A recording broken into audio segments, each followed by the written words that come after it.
Plan of attack for today is to knock out this last bed support so I can move on to painting the bottom of the bed, and then after that move on to body work and sanding and sanding and then sanding some more and then a little bit of painting.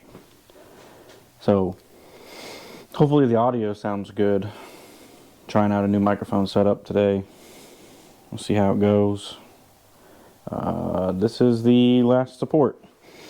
Like I showed yesterday, all of those are completely welded in.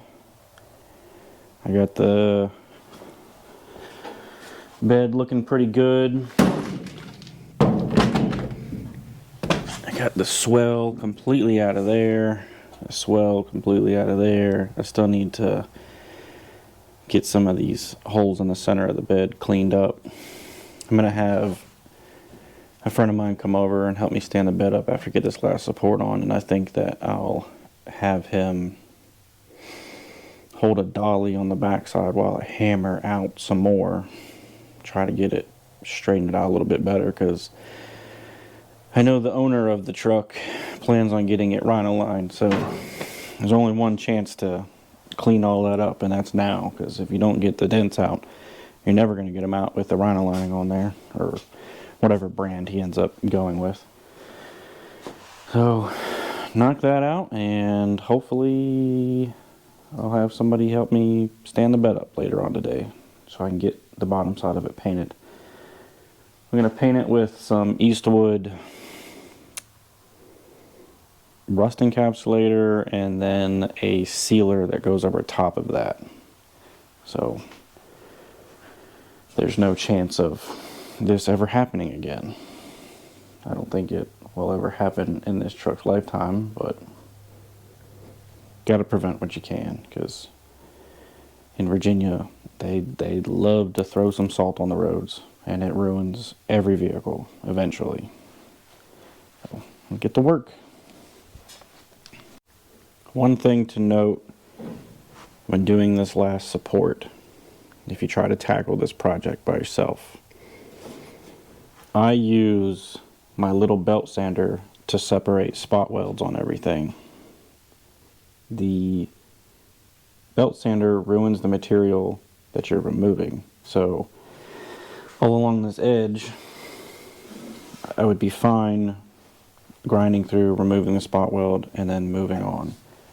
When it comes to this portion of the bed needs to be unharmed, because it needs to be welded to again, because it's not going anywhere. So I'm going to attempt to get my belt sander in on the back side of this and grind this material rather than this material. If I can't get my belt sander in there, I'll go through and use my spot weld drill bits, drill this out, and reuse those holes in order to drill, or in order to have a weld when I put this back together. So as it looks, it's kind of hard to see them, but it looks like there's about 40 spot welds holding all of this together. So this is going to be time consuming. Probably is more time consuming than the other three put together.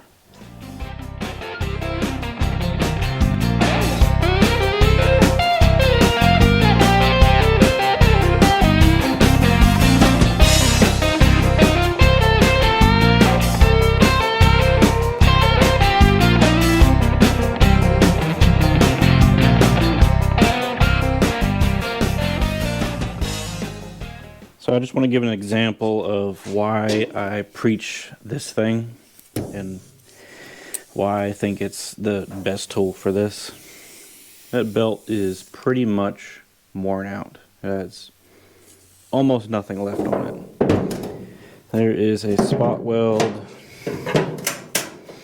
somewhere about right here. Highly recommend these panel separators. They're made by Steck. I've had this one for years and you can't even tell. These are very, very nice. They're like $20-ish a piece.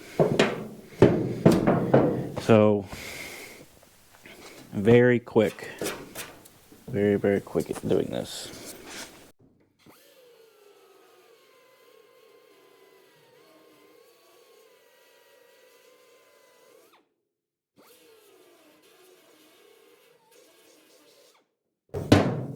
Again, that's a worn out belt.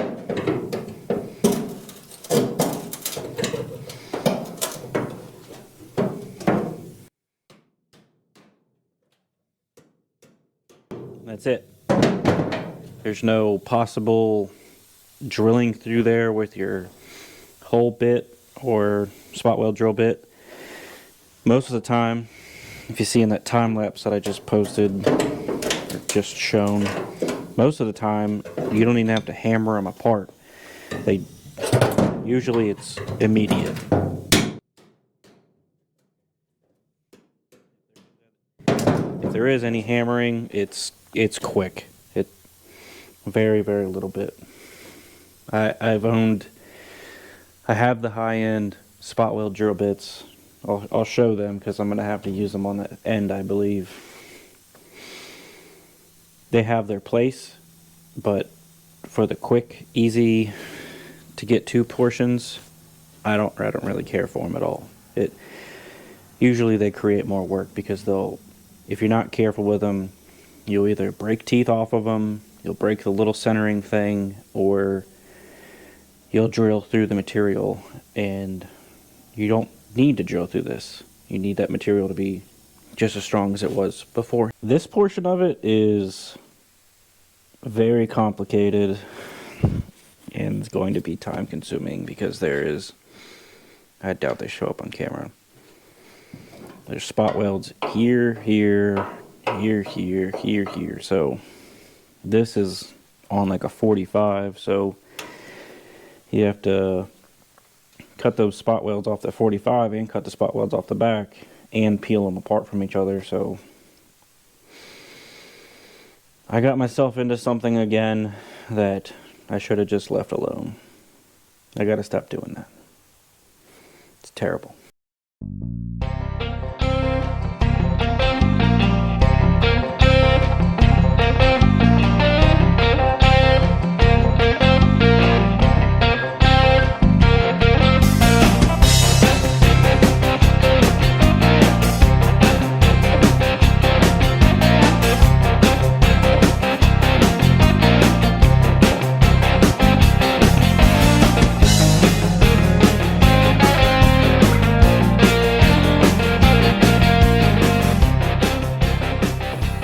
So I got the majority of the back panel off. I just need to go back and take off those little end pieces that I was talking about possibly drilling.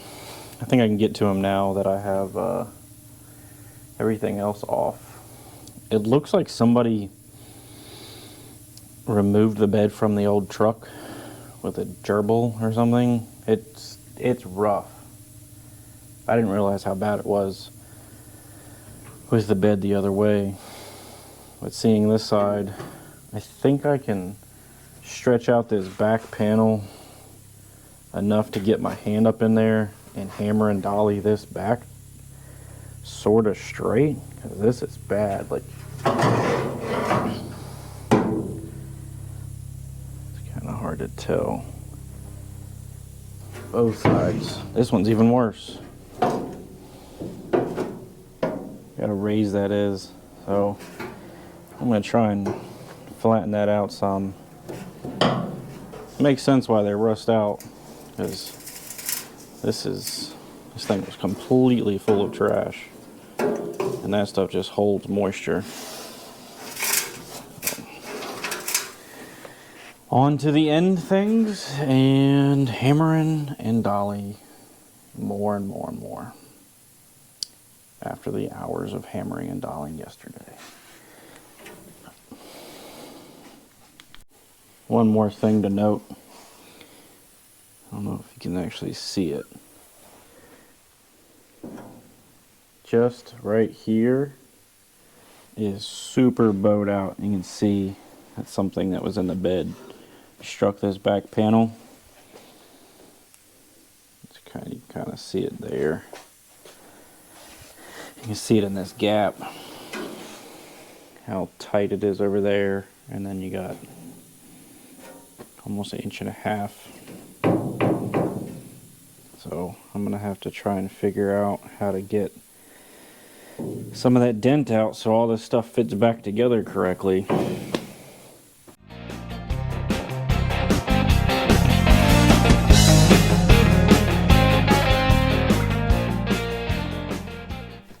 Everything is now removed. I go through with the flap disc, clean up all the little rust spots, prime it, and the new ones over there.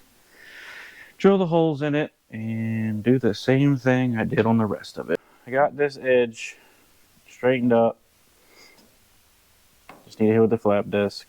I decided to wait to fix this dent until I get it back on the correct way.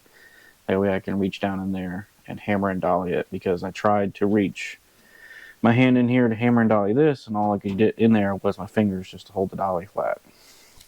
But it's a lot better than it was on both sides. At least it's relatively flat.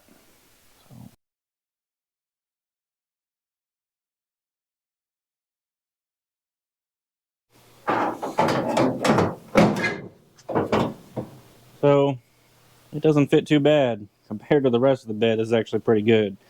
Helped that I straighten that out, but it's relatively flat. I think what I'm going to do is weld the tops all the way down and not do this until the end.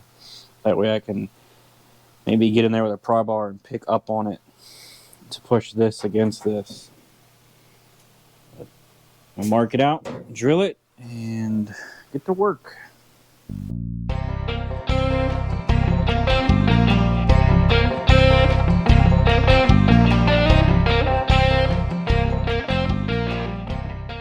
It's a different day. Still working on the same junk.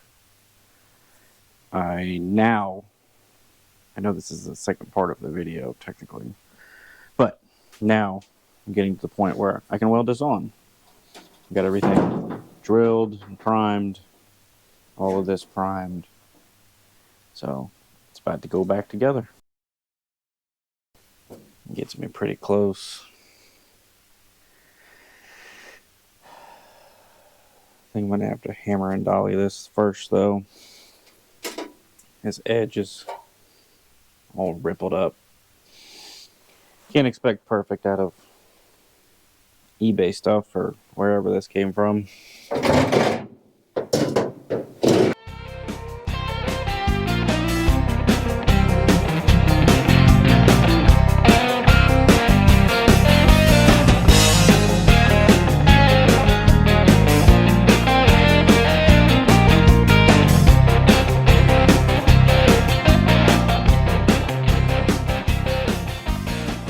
Well, all of the supports are finally welded onto the bed.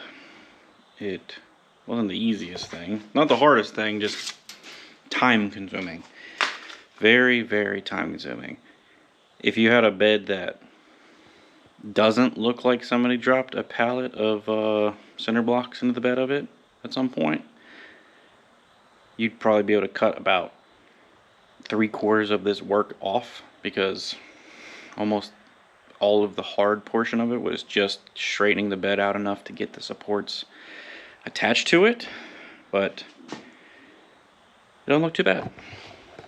So here's the final results. Sorry if that's loud. Bolts, these are oversized bolts, and they pass through the holes perfectly fine. All the supports came out pretty good, and like I said, once I get somebody over here to help me stand the bed back up, I'll go ahead and clean that up and go through, sand, scuff everything, and hit it with a sealer. And once all that's done, I'll get to the body work. But I'm done for the night. Again, it's late. This is a video that should have been one video long, and or 1 day long, and I'm on like the 3rd day of messing with this thing. So on to the next one. I haven't asked yet, but if you haven't, please subscribe. I'm attempting to make something of this, and I would like to hear from people about what you want to see. I have a lot of projects. Once I'm done with this F350, I will be picking whichever one I got laying around to work on next. So I'm willing to work on anything, show anything that I have going on. Airbag trucks, hydraulics, eventually maybe some 4-wheel drive stuff. So yeah, stay tuned.